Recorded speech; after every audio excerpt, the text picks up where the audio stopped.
আতিক তার হাতে আজকের খেলার চ্যাম্পিয়ন ট্রফিটি তুলে দিবে। আজকের উপস্থিত আমাদের এই মঞ্চে যারা আছেন তারা এখন আতিকের হাতে চ্যাম্পিয়ন ট্রফিটি তুলে দিবে।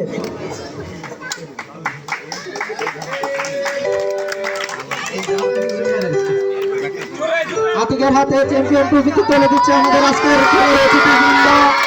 সবাই চ্যাম্পিয়ন ট্রফিটি তুলে